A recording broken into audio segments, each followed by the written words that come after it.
You know, they have to be afraid of something. For Democrats to even consider not participating in the select hearings on Benghazi, something that Dems could easily say happened 2 years ago on the other side of the globe that affected just 4 people, a hearing that would overshadow the ongoing Obamacare debacle that affects the health and pocketbook of literally millions of Americans today, tells me that the Democrats have something to hide.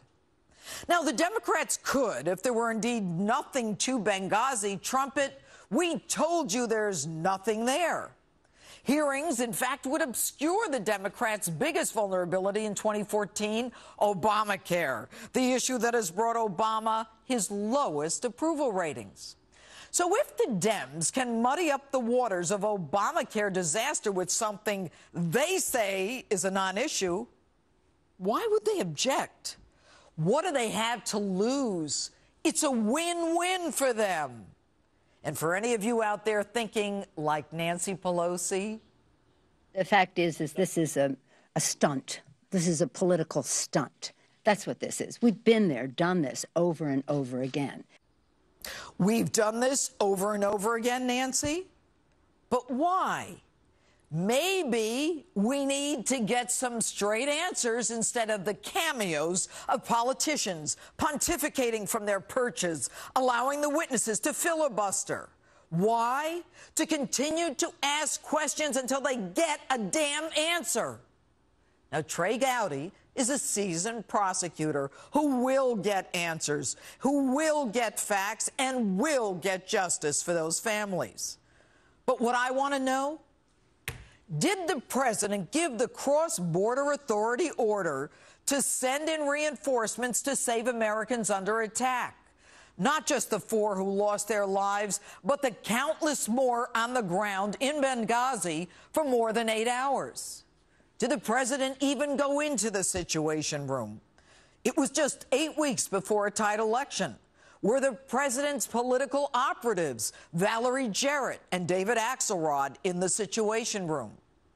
Now, we know that Greg Hicks, the highest-ranking person on the ground in Libya after the ambassador, spoke to Hillary that night.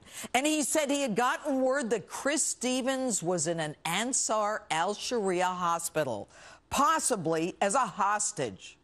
So why weren't the emergency forces that we know were mobilized not sent?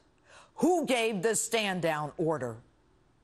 Now, Libya was a U.S.-backed government since the ouster of Gaddafi. Why couldn't F-16s do a flyover to disperse the crowd? And no FBI for 3 weeks because it wasn't safe? Really? And to Hillary, you're the telephone champion. It's 3 a.m. and your children are safe and asleep. Who do you want answering the phone? I'm Hillary Clinton, and I approve this message. So, Hillary, why were you on the phone with the president of Tunisia that night? No Americans were dying in Tunisia. And even before that, why did you continue to downgrade the security for our ambassador while he and his staff were asking repeatedly for more security? All the while, the CIA telling you that al-Qaeda-affiliated training camps, at least 10 of them, surrounded Benghazi. And Hillary, why didn't you go on those Sunday morning talk shows? Too busy racking up those frequent flyer miles? And why tell the dead men's parents, Hillary, that you'd get the guy who did the video that you were so quick to blame? And even more revealing, 36 hours before Ben Rhodes' email linking the White House to the fake video narrative and directing that Obama's policy not be blamed, you, Hillary, said almost the exact same thing. And will someone please tell me why the CIA was even in Benghazi and our ambassador after everyone had left? Were they there to facilitate the flow of our leftover weapons through Turkey to the al-Qaeda-affiliated Syrian rebels? And why did everyone lie? Jay Carney, Mike Morrell, Susan Rice, Panetta Dempsey.